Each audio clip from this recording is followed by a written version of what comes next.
assunto continua sendo, né, as eleições, e agora um momento decisivo, né, chegando o dia de definir como vai ficar a presidência do nosso país.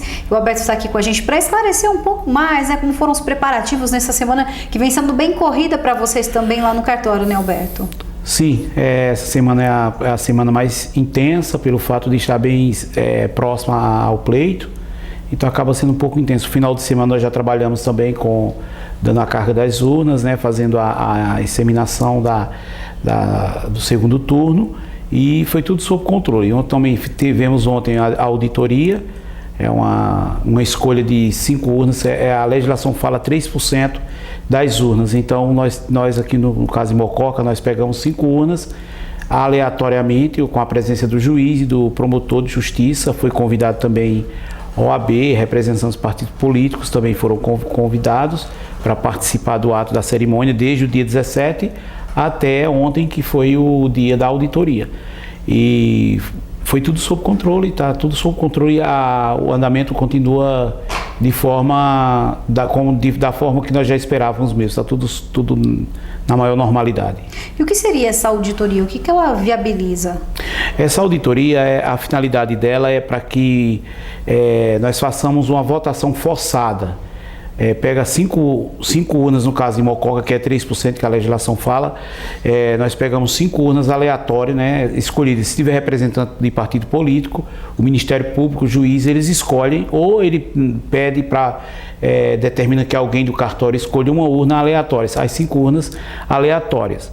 Pegamos algumas sessões e dali nós inserimos um programa, né, uma mídia, e ali a gente força a votação, dá início à votação para que nós possamos ver a impressão do REST, que é um documento que é proposto dentro do sistema, e ali nós tiramos a zerésima também, e depois inserimos os votos e fazemos o encerramento da votação, para que possa se perceber que a quantidade de votos inseridas foram as que de fato foram postas por as pessoas que trabalharam naquele momento.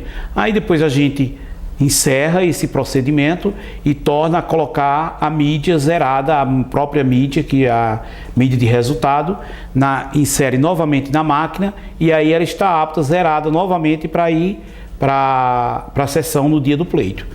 Olha só, quanto trabalho para garantir que, né, a eleição tenha aí um êxito.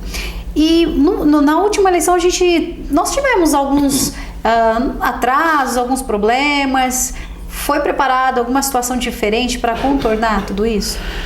Olha, preparado para diferente talvez não necessariamente, porque o período é muito exíguo, não dá para a gente fazer muita coisa. Mas uma coisa que eu posso garantir aos eleitores é que não vai ter aquela fila intensa como teve no primeiro turno. Talvez tenha um pouco, mas vai ser bem menos, porque temos só 2 candidatos a escolher no estado de São Paulo, que é o governador e o presidente. Em alguns estados é só os que já definiram no primeiro turno, acho que foram 15 estados, salvo engano, já decidiram no primeiro turno, então só tem para um cargo só, que é para presidente. Um pouquinho é demorado, vai ser um pouquinho demorado, não tanto quanto antes, o primeiro turno, é porque agora é obrigatória a coleta das digitais dos eleitores. Se não passa a primeira, aí são 4 tentativas. Então essas 4 tentativas é que a gente percebe que dá um pouquinho de demora. Mas aí, mesmo que o eleitor não consiga coletar uma das 4 digitais, mesmo assim o mesário libera a cabine, através do microterminal, que fica com o mesário, ele libera a urna para o eleitor votar. Aí o eleitor vota normalmente. O que não pode é o eleitor sair da sessão sem votar, em hipótese alguma. Se algum eleitor ficar sem votar, for orientado a sair da sessão sem votar, isso aí não pode, em hipótese alguma. Ele pode questionar. Inclusive, nós estamos o dia inteiro no cartório de plantão. O que a população precisar é só ligar para a gente. Nós temos, além do presidente na sala, nós temos o presidente, primeiro e segundo, o mesário e o secretário na sessão. Na escola nós temos pelo menos 3 pessoas que estão cuidando daquela escola, dando apoio. Nós chamamos de apoio logístico. E ainda nós temos o cartório, que está o dia inteiro à disposição do eleitorado. Então o ideal é que ninguém fique sem votar. Com certeza, a gente tem que comparecer nesse dia e registrar aí o seu voto, né? Isso é democracia.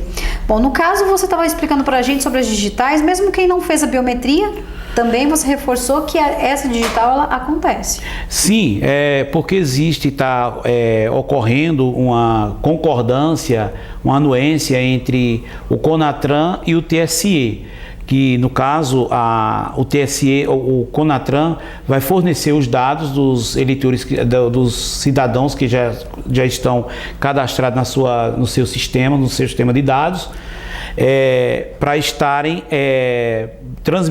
transferindo os dados para o TSE. Então, no momento que o eleitor coloca a sua digital, vai ser reconhecido lá na frente e provavelmente não haverá necessidade de comparecimento ao cartório para eventual recadastramento ou cadastramento da biometria. Bom, e Mococa recebeu novas urnas? Nós recebemos um pallet de 69 urnas, aproximadamente quase 50%, 40% a 45% das nossas urnas são urna modelo 2020. Essa urna ela é muito ágil, entendeu? Inclusive, por mim mesmo, eu tive essa experiência.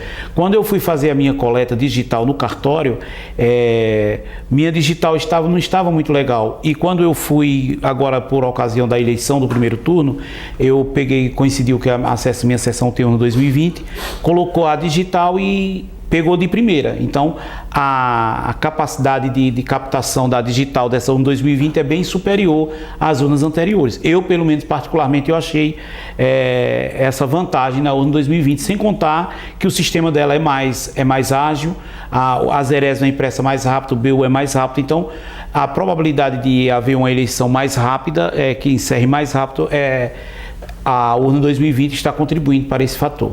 Olha que bacana. E tem uma questão, a pessoa quando ela vai votar, ela não está aí com o título de eleitor, ela pode levar o título de eleitor aquele no celular, via celular para apresentar, né, que é o digital, ou só com a identidade? Não, pode ser. O título de eleitor por si só, aquele papel, o que vem num papel impresso que a gente recomenda que todos os eleitores plastifiquem, aquele título por si só ele não pode ser apresentado somente por causa exatamente por causa que falta a foto. Mas é o título com um documento com foto, é identidade CNH. Agora sim, o que você está me falando é sobre o aplicativo, né? O e-título. Esse aí supre qualquer documentação, porque com exceção, os eleitores que já fizeram biometria consta a foto no e-título. Porém, os eleitores que não fizeram biometria, eles podem baixar o e-título, porém não consta a foto. Então, nesse caso, é obrigatório levar um documento com foto. Agora, se tiver, vamos imaginar que a pessoa também tem a identidade digital, a CNH digital, essa também é válida para efeitos de votação. Uma outra dúvida que eu tenho certeza que a população também deve estar em casa se perguntando é referente à questão de filas preferenciais. Existem filas preferenciais? Como é organizado isso?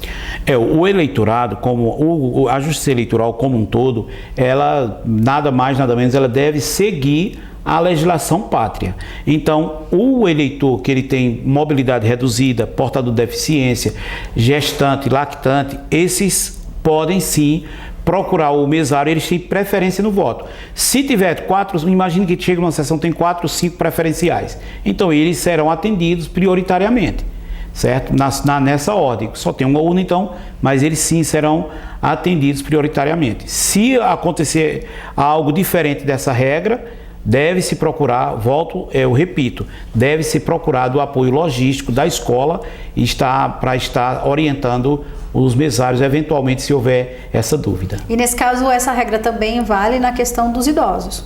Sim, os idosos também, eles entram nessa fileira, porque eles pertencem a uma legislação especial, eles são tratados. Muitas vezes o idoso, eu percebi isso na eleição, ele fica tímido, acaba entrando no meio daquela fila, né, fica no meio daquela espera, e a gente está incentivando para que eles também registrem o voto, né, então não fique tímido, procure o mesário, né. Exato, não, isso aí não pode ter, se o mesário, geralmente tem um mesário, o secretário ou o mesário fica na porta orientando, então se for muito visível o próprio mesário ele já pode puxar o eleitor, procura, se tiver dúvida, pede o documento, olha se, se já possui a idade adequada para ser considerado como idoso, então esse sim tem prioridade. Agora, o que não deve, eu fui bem taxativo quando eu falei, mulheres gestantes e lactantes, porque existem alguns eleitores que querem aproveitar da situação e pegam uma criança com 2, 3 anos e põe no colo. Criança de 2, 3 anos não é de colo.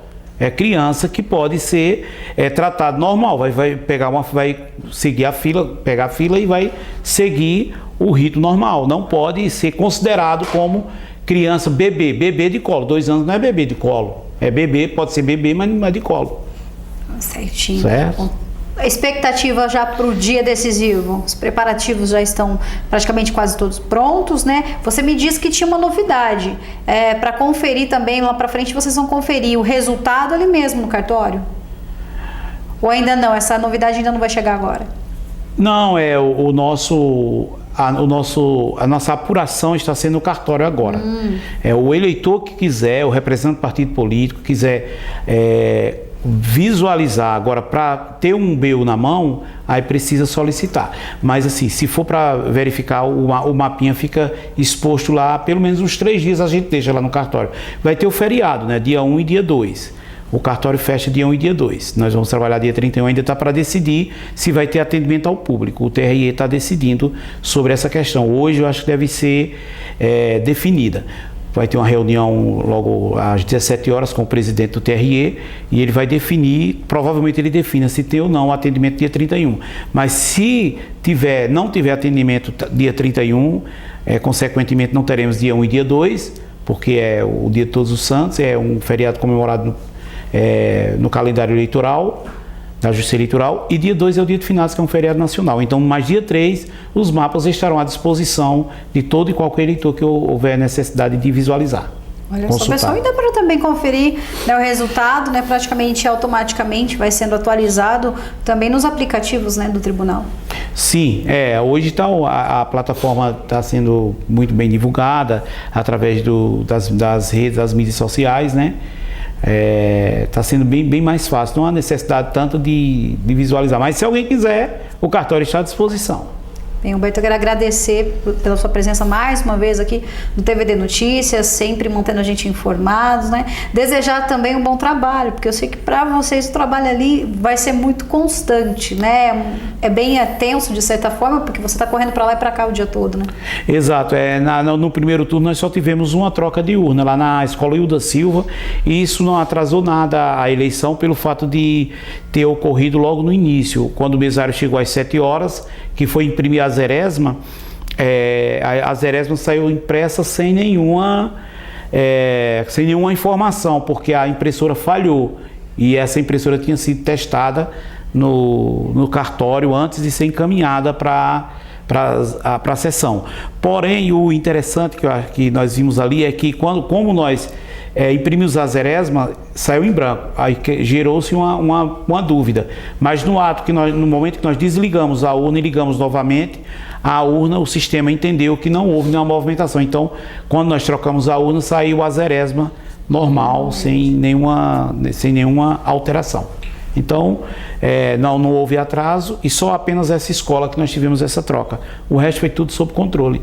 Teve um pouquinho de fila por causa que eram 5 candidatos e também a biometria. Então, se nós levarmos em consideração agora que só temos 2 candidatos, então, consequentemente, as filas serão bem diminuídas e provavelmente zeradas.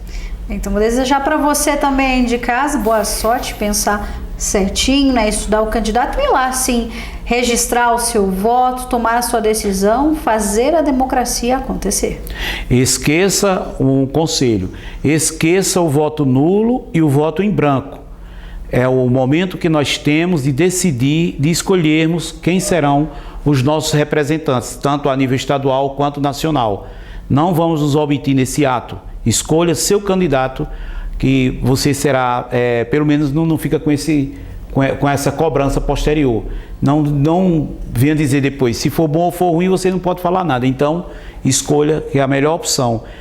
Se erramos por escolher, mas pelo menos tentamos.